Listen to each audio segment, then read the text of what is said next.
Poner el dedo en la llaga es investigar, informar, cuestionar y desafiar sin miedo al poder económico y político. Enaltecer la cultura, la educación y la innovación para generar sociedades libres. Te invitamos a ser parte de este cambio, donde todas las voces se escuchan. Con Adriana Delgado. Carmen Gaitán Rojo, directora del Museo Nacional de Arte, MUNAL. Carmen, hablar de ti es hablar de intuición, es hablar de una niñez rodeada de mujeres con sentimiento, con pasión, con estética. Es hablar de una gran trayectoria, no solamente en la museografía en México, sino también en el arte, en la cultura, en la escritura. ¿Cómo fue? ¿Cómo empezó tu vida en Parral, Chihuahua? Bueno, yo nazco en Parral, Chihuahua, y siempre destaco en mi personalidad el rasgo norteño, que nos significa a los norteños es ser muy contundentes, claros, con palabra a veces que la gente la siente como un regaño, pero es una claridad, ¿sabes? Cuando tú no estás rodeado por la naturaleza exuberante, como podría ser Mesoamérica, nosotros somos indoamericanos, estamos rodeados más bien por desierto y montañas muy lejanas.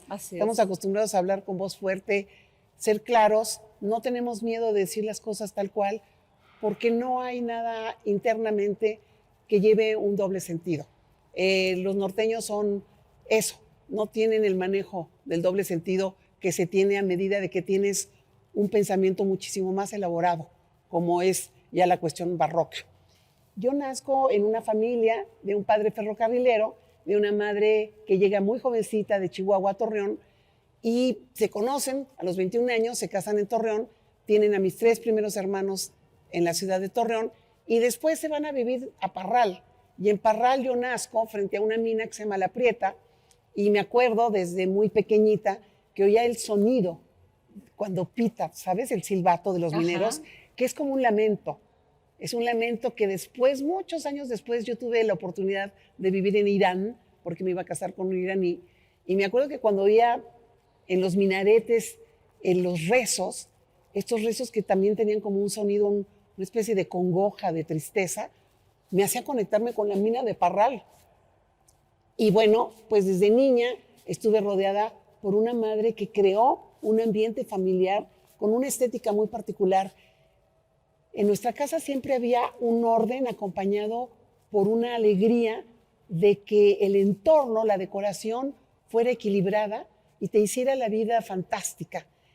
Nunca supe que después, años después, yo me iba a enfrentar a muchas tragedias familiares, porque perdí a toda mi familia, por diferentes razones. Mis 4 hermanos, que fueron mis titanes, en mucho sentido mi inspiración, murieron y yo los tuve que acompañar en sus muertes, junto con mis padres, pero creo que ese primer basamento que me dieron mis papás, el amor por la música, el amor por el equilibrio en la estética del hogar. ¿Sabes? Mi mamá era muy particular en poner unas lindas mesas, en arreglar la comida de tal suerte que siempre le ponía un arreglo al pay de manzana, le ponía una cereza con unas hojitas verdes. Entonces, todos tus primeros devaneos desde que naces, la cobija está bordada, en la estantería hay un orden, y ese orden después te lo vas a encontrar en las pinturas, esas tablas con elementos como vemos hoy las alacenas en una exposición que tenemos aquí en el MUNAL que se llama Festín de Sabores. Pues yo digo, es que ese orden yo lo tenía en mi hogar. Era tu acercamiento a la estética. Desde que nací, Adriana, desde que nací había un orden en las sábanas, había un orden en la manera de vestirme. Me acuerdo que siempre me ponía unas florecitas. Le gustaba vestirme de azul marino, pero siempre me ponía unas florecitas o un prendedorcito que hacía la distinción para que yo fuera diferente a las otras niñas. Mi mamá tenía de naturaleza propia un concepto que yo creo que nunca se dio cuenta de la estética muy marcada. Siempre me ha llamado la atención que siendo una familia absolutamente norteña, hayamos tenido todos esta inclinación por la música, por la lectura, por las artes plásticas. Tiempo después nos vamos de Chihuahua, de Parral a Chihuahua, donde mi padre siempre fue un ferrocarrilero eminente, trabajando en la administración de los ferrocarriles. Nos vamos a Chihuahua y hay algo que siempre puntualizo también, el viajar en tren, el asomarte por la ventana, el ver las formas de las montañas y sobre todo las formas de las nubes que conformaban unas especies de personajes fantasmagóricos. Eso también me ayudó a tener una fantasía con las formas. Porque, ¿sabes? Cuando tú vas en el tren, vas acompañada por el ruido del tren, pero también aventábamos la cabeza al viento, la sacábamos entre un vagón y el otro, y el espectáculo de las nubes era una puesta en escena. Además eso habla de una gran sensibilidad, o sea, naciste con esa sensibilidad.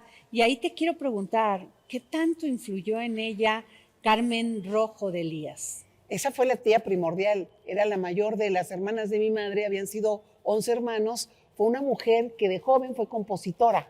En los años 20, 30, ella compuso música.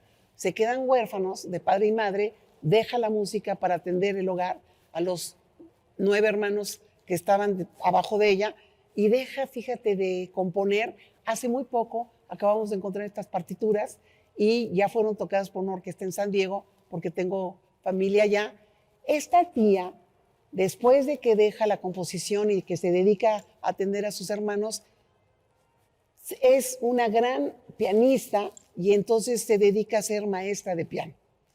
De tal suerte que siempre nos llevó de la mano a escuchar conciertos, a saber quién era Schumann, quién era Schubert, quién era Mozart, quién era Beethoven. Y después, muchos años después, se casa con un hombre muy rico en Chihuahua y se encarga, esa pasión la traslada a ser la gran promotora cultural en Chihuahua.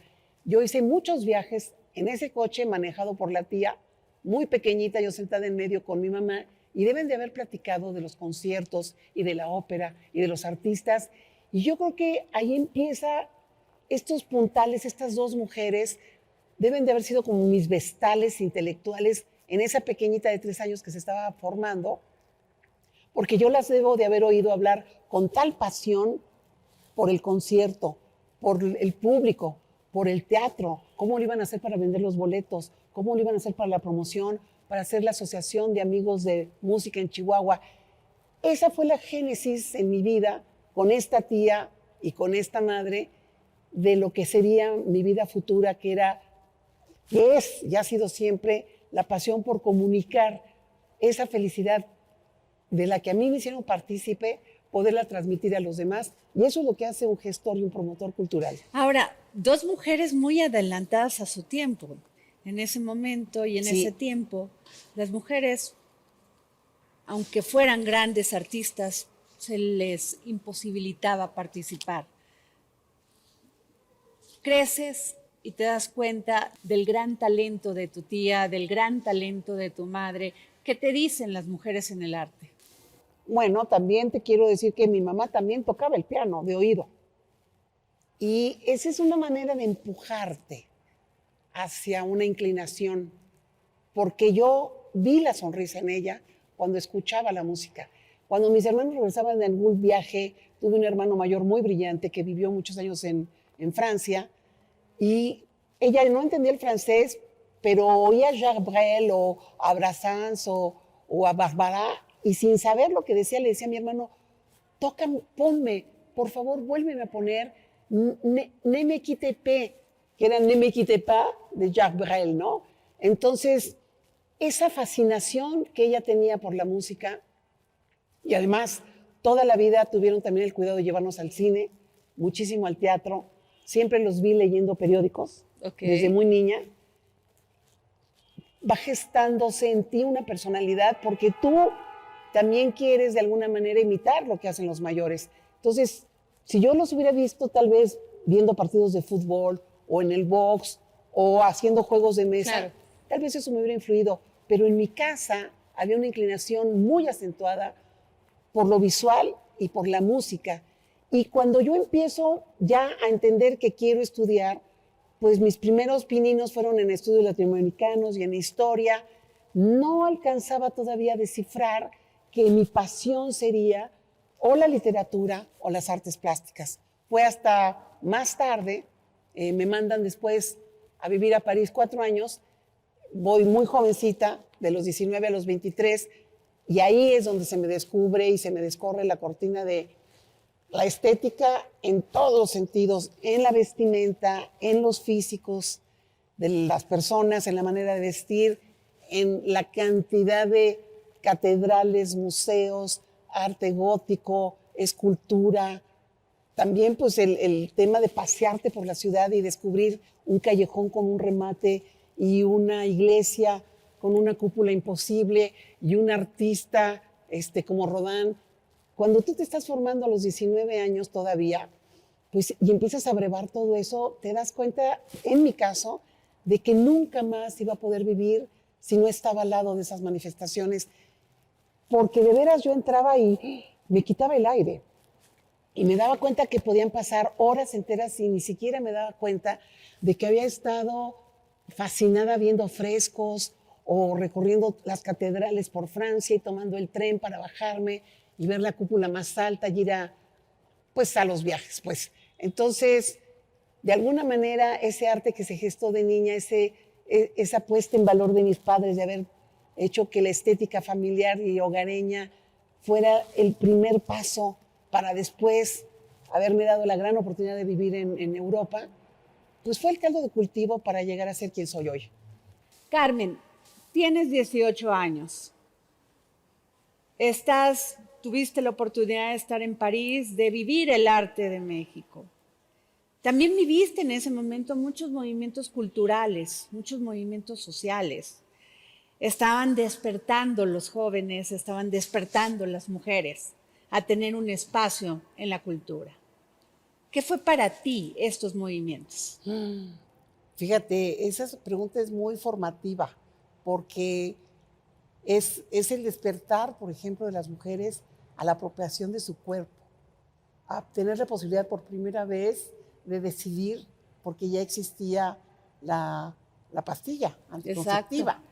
Es el gran salto y la gran responsabilidad de no caer en un libertinaje, sino en la apropiación de tu ser para valorarlo, pero también para descubrirlo, para poder saber que eres la dueña de tu destino y que tú puedes conformar el futuro de una vida siendo, ahora sí, no la religión, no los padres, no el miedo, sino tú la propia capitana de tu barco.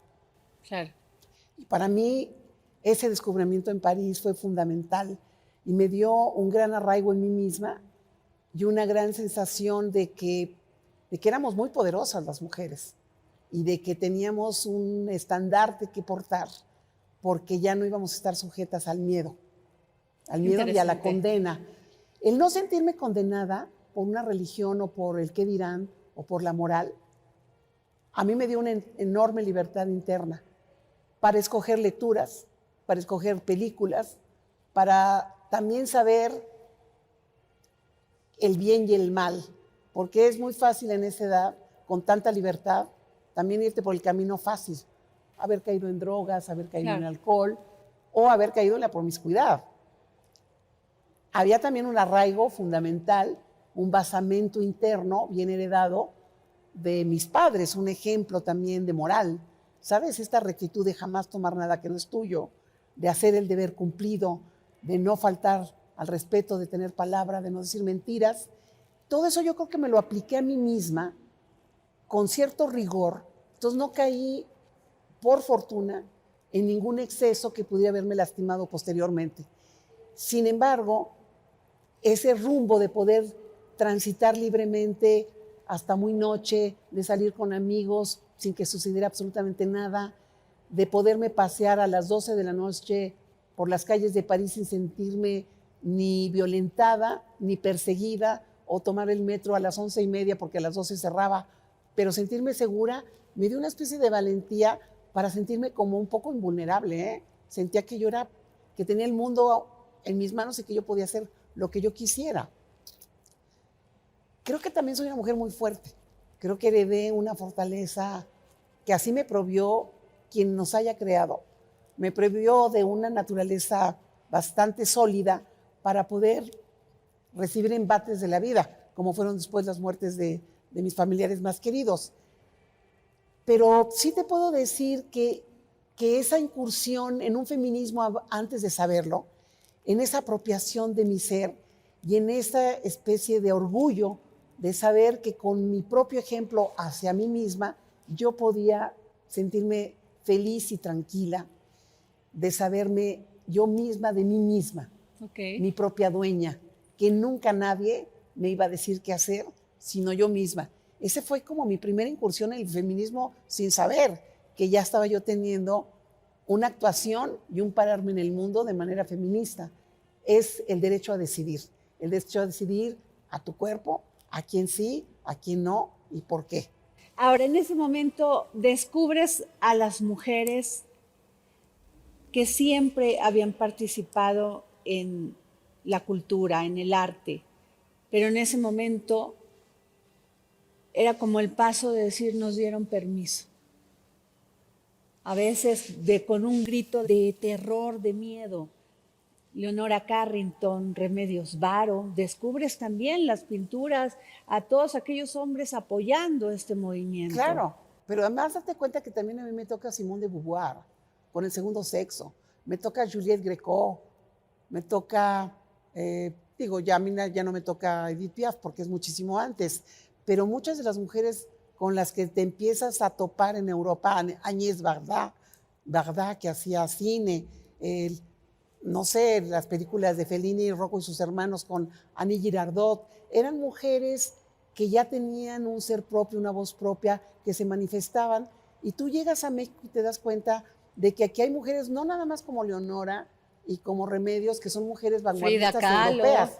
Está María Izquierdo. Está Lola Cueto. Está Celia Calderón. Está Rosaura Revueltas. O sea, hay muchas mujeres que desgraciadamente por el movimiento en el que imperaba el hombre, que era el movimiento muralista, a muchas de ellas se les hace a un lado. Hoy se están reivindicando muchas de ellas y en este Museo Nacional de Arte las tenemos expuestas. Está Celia Calderón, está evidentemente María Izquierdo. Fíjate, María Izquierdo, que es una mujer con unas posibilidades pictóricas magníficas, de gran estatura, no se le permite que termine ni que siquiera que inicie un mural. La boicotean los tres grandes. Bueno, no Orozco, pero sí Diego y Siqueiros le hacen la vida imposible. Entonces, tú también con el tiempo vas descubriendo que esas mujeres nos abrieron el camino porque se manifestaron públicamente, porque se hicieron entrevistar en los periódicos, porque alzaron la voz, muchas veces en detrimento de su salud. María Izquierdo terminó muy lastimada, con una embolia, yo creo con muchos corajes y muchas tristezas. Pero también hubo mujeres como Leonora Carrington que tuvieron una vida, se salva de la locura. La mandan los padres riquísimos ingleses a un manicomio y la mujer se salvaguarda por su inteligencia y por su noción también de que es una mujer que tiene algo que decir y ella escapa y se mete con Perec y se mete aquí y allá y llega con este mexicano sensacional que era un gran escritor, se casa con él y desarrolla una vida única. Leonora vive siempre en un sueño y hace de su vida que ese sueño sea, ni siquiera quiero decir que esa sea la realidad, ella hace que el sueño sea su forma de vivir. Uh-huh. Y ese sueño es el que nos comparte a todos a través de estos seres fantásticos que ella crea. Y el mundo de Leonora, cuando escucho a las gentes que vivieron cerca de ella, siempre permaneció en un mundo absolutamente suyo, fuera de lo común y en el imaginario, ¿sabes? Pero en un imaginario en donde ella imperaba, ella ponía las reglas del juego. Yo creo que lo interesante de estas mujeres, para nosotras que veníamos atrás, es eso, el imperio femenino, el imperio creado por mujeres que se atrevieron a decir, no, basta. Son las primeras del Me Too. Uh-huh. Ellas en muchos sentidos son las que van abriendo las puertas, como después nos van a abrir las puertas mujeres como Rosario Castellanos, como Elena Poniatowska, como Elena Garro, y mucho después mujeres valientísimas como ha sido Marta Lamas, que es nuestro paradigma en los derechos de las mujeres en este país. nosotros hemos sido muy afortunadas. Cuando yo comparo y desconozco de cerca las trayectorias de los países latinoamericanos, pero yo digo, es que aquí hemos tenido pioneras de primer nivel, Rosario Ibarra de Piedra, por Dios. Totalmente. O sea, en este país nosotras, si tenemos la capacidad de leer periódicos, de leer ensayos, de leer revistas, de adentrarnos en la trayectoria de estas mujeres que tenemos desde las soldaderas, como un primer ejemplo, de estas mujeres que no se arredraron ni por el poder, ni por la lucha y la batalla y la muerte, que se impusieron un deber, y no nada más porque siguieran a sus hombres, porque también creían en la causa de la libertad. Todo eso a nosotros nos permea porque lo hemos visto en los murales, porque lo vimos en las obras de tantísimos pintores extraordinarios, Corsas, Nieto, Felgueres, o sea, todos estos hombres y estas mujeres, Cordelio Urueta, Lilia Carrillo. Lilia Carrillo, que fue mujer de Felgueres, fue una de las más grandes pintoras que ha tenido este país. Entonces, todas estas mujeres nos abrieron la puerta. ¿Por qué no se les ha dado su lugar, Carmen? ¿Por qué?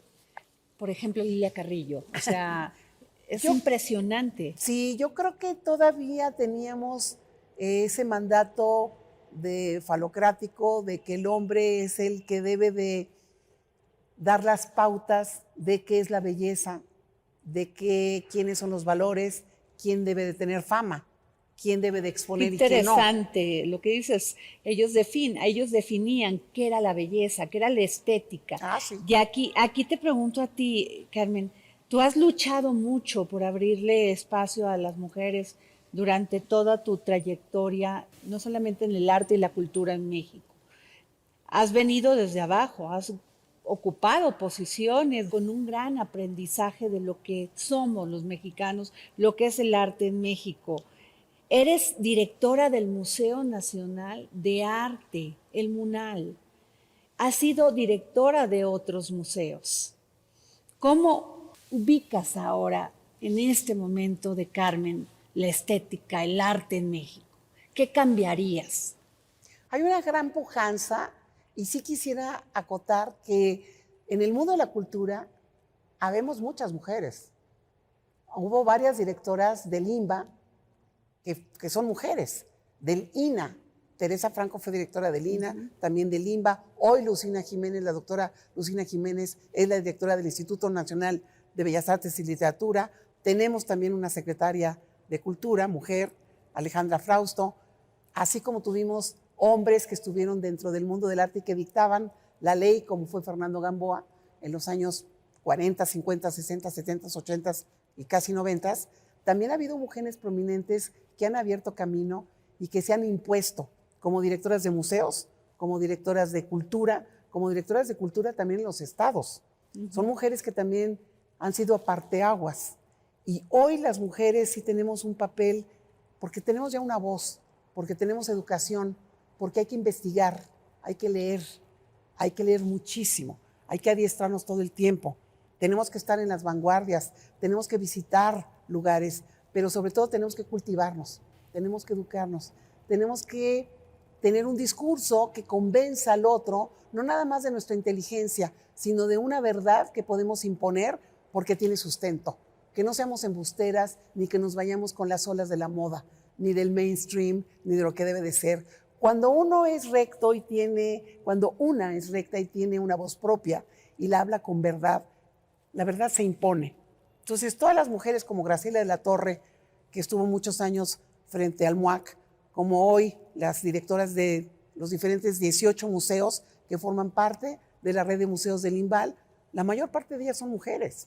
Y son mujeres con trayectorias, con discurso, con ideología, muchas de ellas hasta artistas, y con un gran conocimiento de que hoy en este país, fíjate, por ejemplo, en el norte, hay una franja de pintoras, creadoras norteñas, que en el centro ni tenemos idea de ellas, son como 45, que han trabajado enormemente por la cultura del norte del país, expresándose como escultoras, instaladoras, curadoras y pintoras.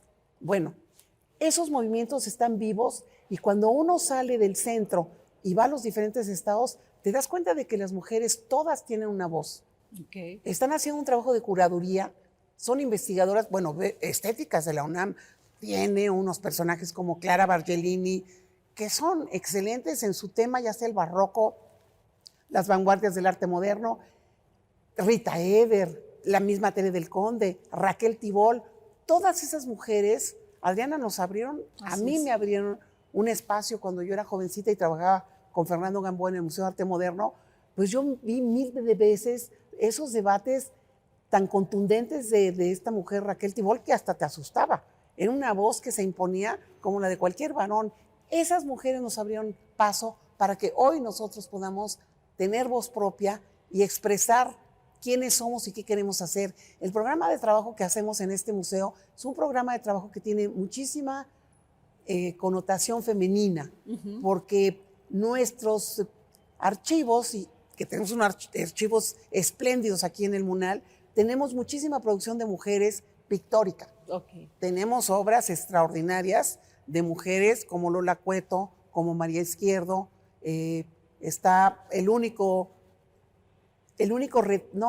una pintura estridentista de Frida Kahlo. Es la única pintura estridentista que existe en la obra de Frida Kahlo. No hay un solo personaje. ¿Qué es el estridentismo? Es la noción de modernidad que se da ya en las ciudades a través de los cables de luz de las fábricas. Y hay todo un movimiento, el estridentismo. Y la única pintura estridentista de Frida está en el MUNAL. Entonces, nosotros lo que hacemos es rescatar esos valores de esas mujeres y tenerlas presentes en una exposición permanente que se llama 20 en el 21. Cuando yo llegué, inauguré esa exposición permanente con la idea de que las mujeres estuvieran a la par de los hombres. Que así como estaban los retratos de María Zúnsolo, así como está pintada Dolores del Río, también estuvieran presentes las voces de estas mujeres, como te digo, como es Lola Cueto, Celia Calderón, la misma Frida o María Izquierdo, que es magnífica. Entonces, nosotras hoy nos encontramos con nuestras pares exponiendo, acaba de suceder Maco, y hay muchísimas mujeres presentes ya a la par, que están teniendo una voz propia, que se tatúan, que hablan, que tienen tribuna y que tienen propuesta. No es nada más gritar, es tener una propuesta que tenga un sustento, que tenga algo que comunicar en serio, con compromiso, que deje una huella en la historia. Yo creo que estamos siendo partícipes nosotras de movimientos feministas que construyen, que aportan, no que destruyen. La destrucción viene de un gran desajuste social, de una gran pena de zonas muy marginadas y lastimadas, con una falta de servicios básicos. Por eso hay enojo en estas feministas que de pronto vemos que golpean nuestras calles. Pero yo creo que el feminismo verdadero es el que impone respeto para recibir lo mismo. Ahora, siempre se ha dicho que la cultura es muy elitista. Carmen, ¿tú qué piensas? Que acceder a la cultura es elitista. Bueno, sí, porque tiene que ver con la educación. Okay. Y la educación, desgraciadamente, va de la mano de la pobreza también. En la medida en la que no tenemos recursos, pues nos pasamos el tiempo más bien trabajando y menos en el ocio. Claro. O sea, entre más educación tienes, más puedes exigir, más derechos puedes tener, mejores ofertas de trabajo puedes adquirir, y eso te lleva al paso siguiente, que es la lectura, que no la puedes dejar de lado, porque la lectura te lleva a mundos inimaginables que te permiten entrar en otras bellas artes como es la música y como son las artes plásticas. Entonces, ¿qué es lo que nosotros tenemos que hacer? Llevar los espacios que están adentro de estos recintos afuera de los muros, que eso es lo que nosotros hacemos permanentemente, ir con nuestro arte a otros lugares de la ciudad, a lugares muy marginados, donde nunca se ha pisado un museo, pues nosotros vamos hacia estos espacios con ciertos elementos. Qué interesante. ¿Qué piensas de estos museos que se hacen interactivos? O sea, que muestran usando la tecnología en vez de venir a esto que es maravilloso. Mira, puede ser el comienzo, puede ser la iniciación.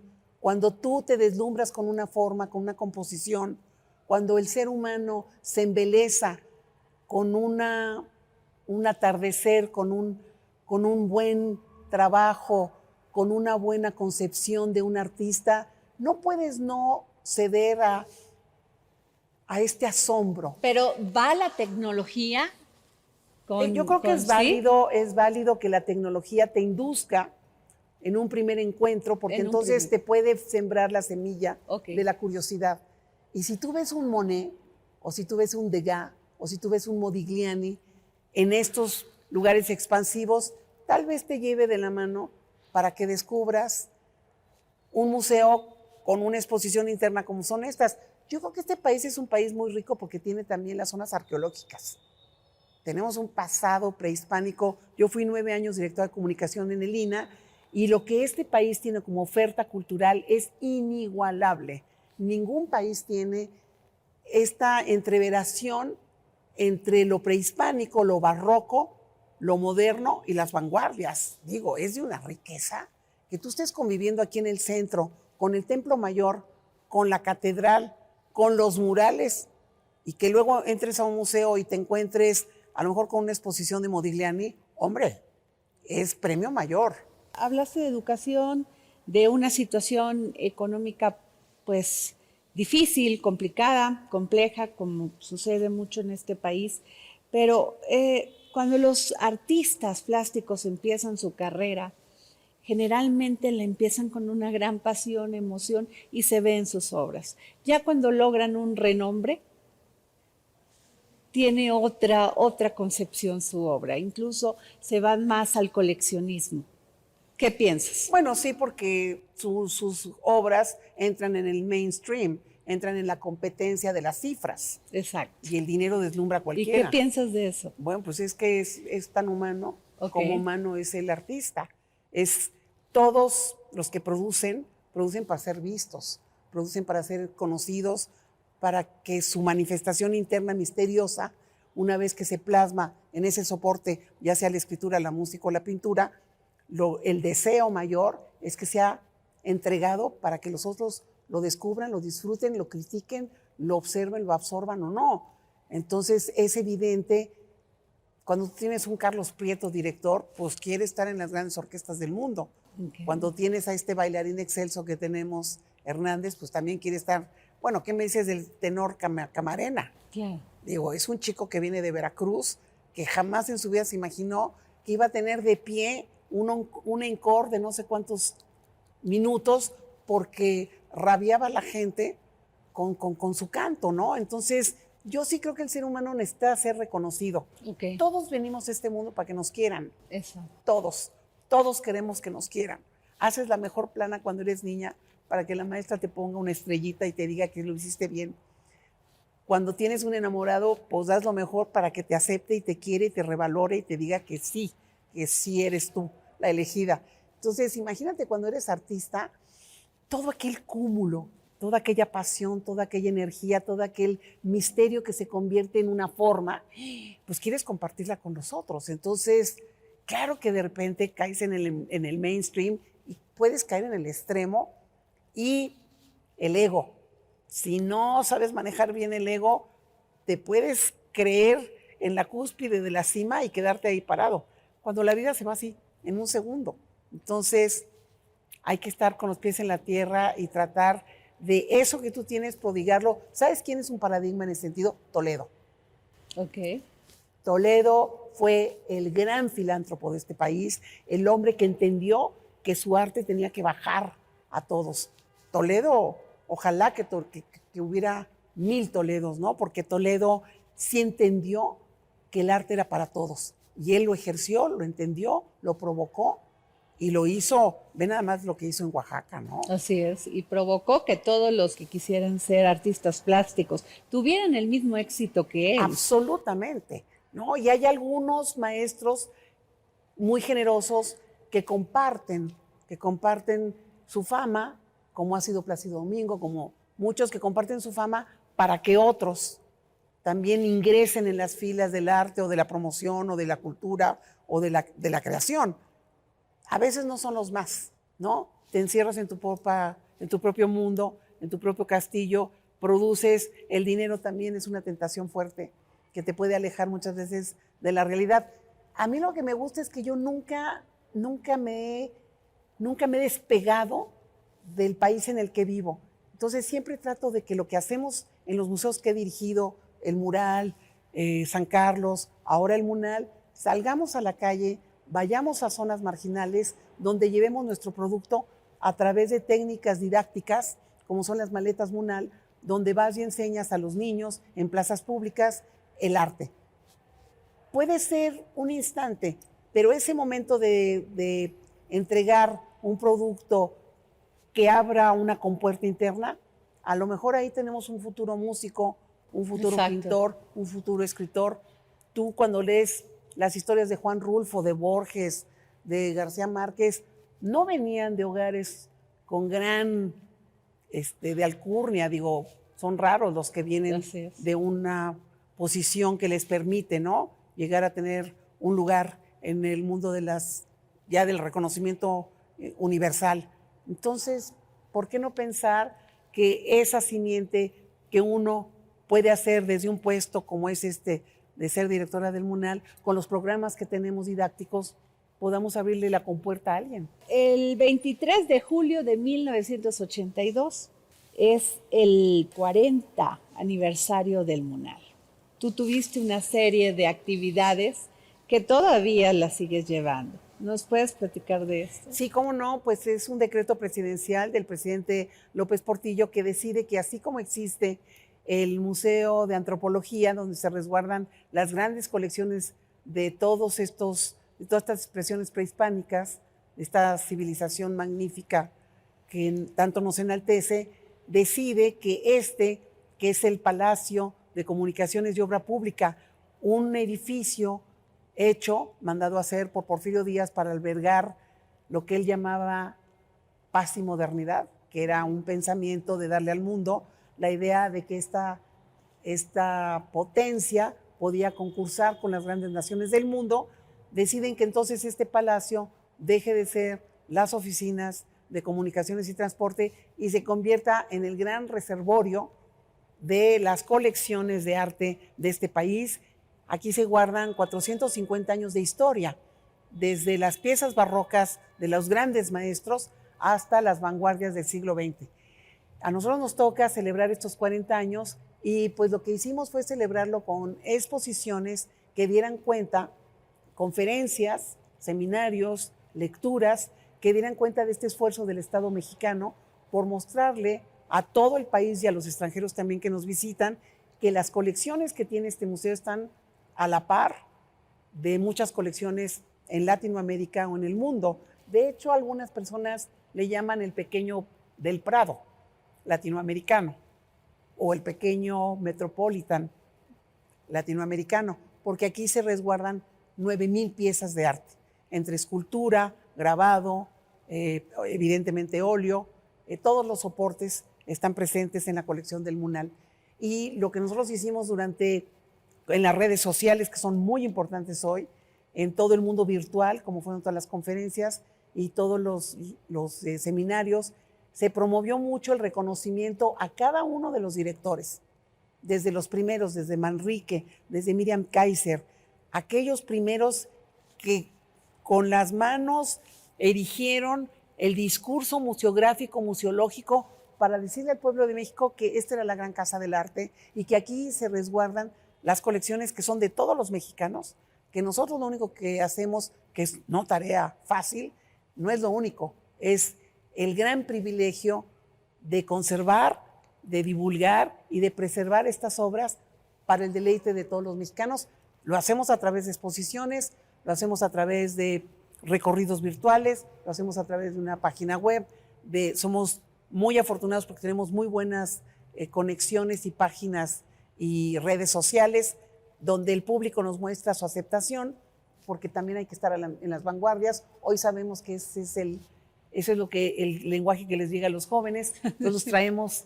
Fíjate, tenemos un contacto con un grupo de la Colonia Guerrero que se llaman los Warriors, y ellos llegaron aquí y con rap empezaron a hacer toda la narración de una serie de obras en rap.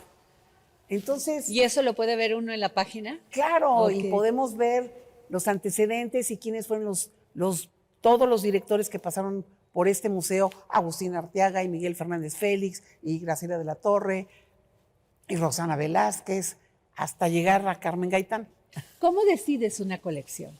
por la vocación del museo. Ok. Sí, aquí esto no es igual que el Museo Tamayo, este recinto no es igual que el Exteresa, ni que el Museo de la Estampa, tiene una vocación muy clara, y también te tengo que decir que estamos muy agradecidos porque hemos recibido donaciones precisamente que entran de la vocación de lo que es el museo.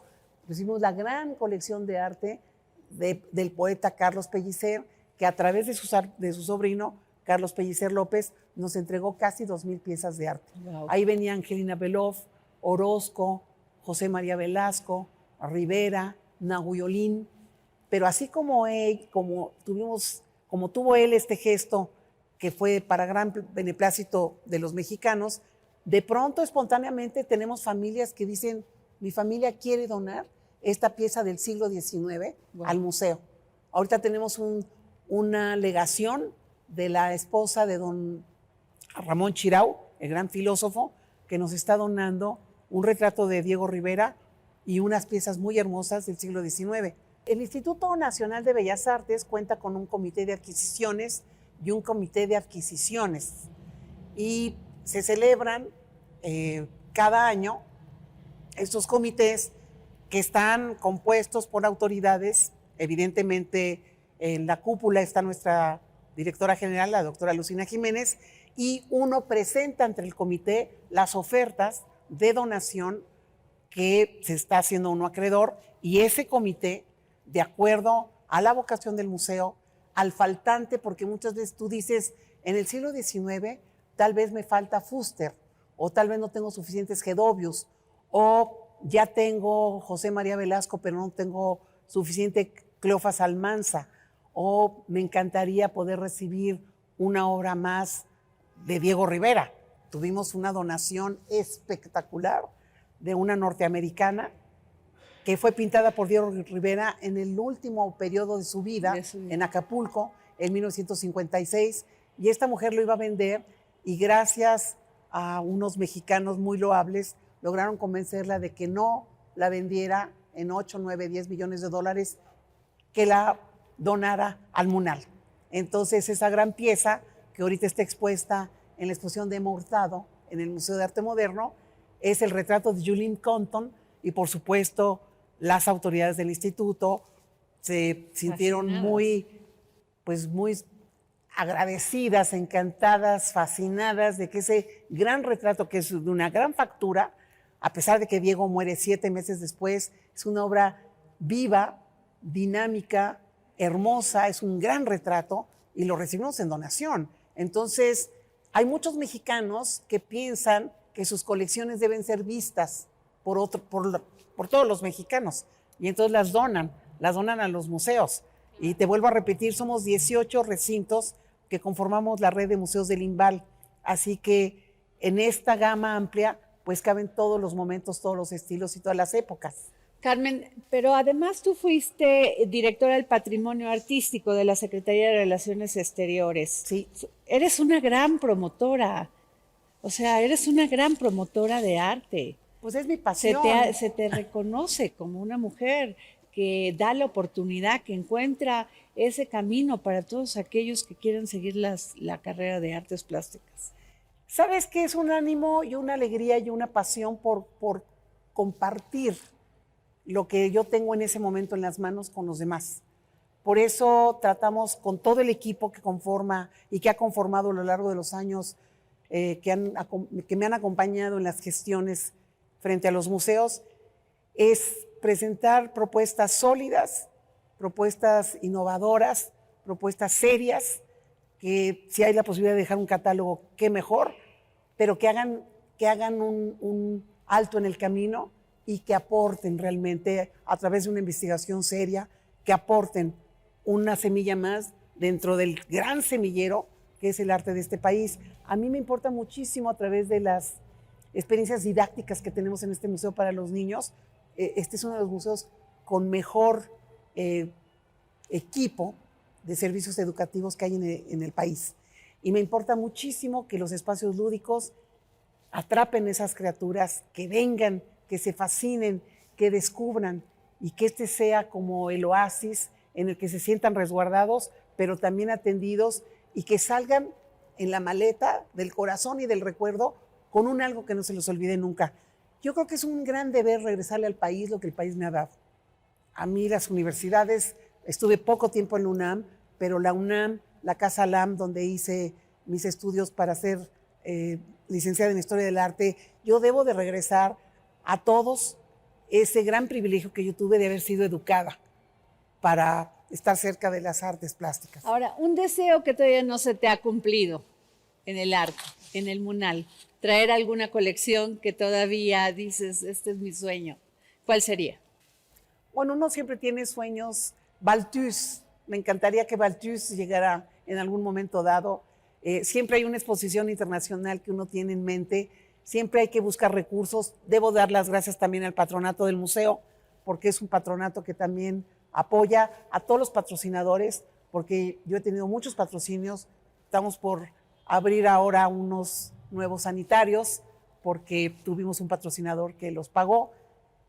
Siempre quiero más, ¿sabes? Siempre quiero que el guardarropa sea más bonito, siempre quiero que los elevadores estén al día, siempre quiero que el aire acondicionado sea de punta. Yo quiero dejar un MUNAL que le haga una reverencia al público, que cuando el público entre por la puerta se sienta orgulloso de decir, este museo es mío. Ese es mi gran anhelo.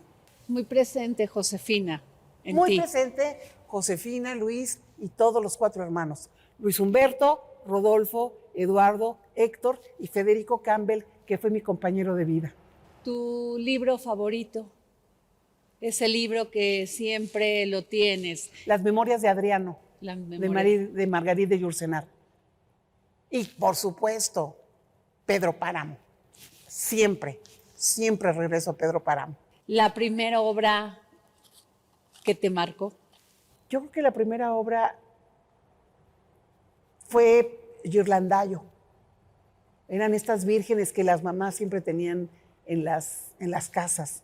Entonces te ponían el cuadrito y toda la vida me quedé con esa imagen de Ghirlandaio, el artista italiano.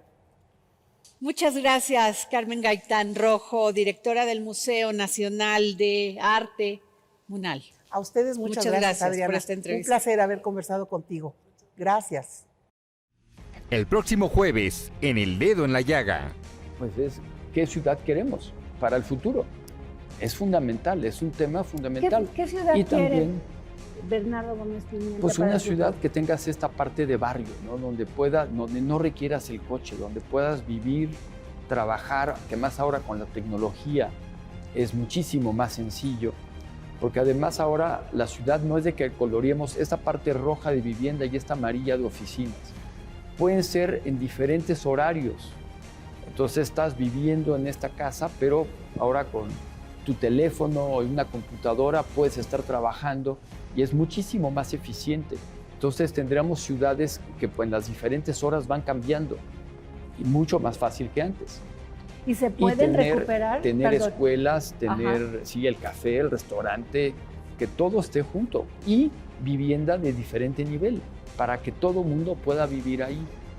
Que el de la tienda de abarrotes pueda vivir al lado de su tienda, entonces tú sales el domingo y necesito 2 pepinos. Entonces ya que es tu vecino o el de la tintorería está viviendo al lado de su tienda, de su changarro. Sí, como lo teníamos, bueno, lo que tiene la Condesa, lo que tiene la Roma. Algunas zonas que tenemos barrios en la ciudad, que son las zonas más agradables.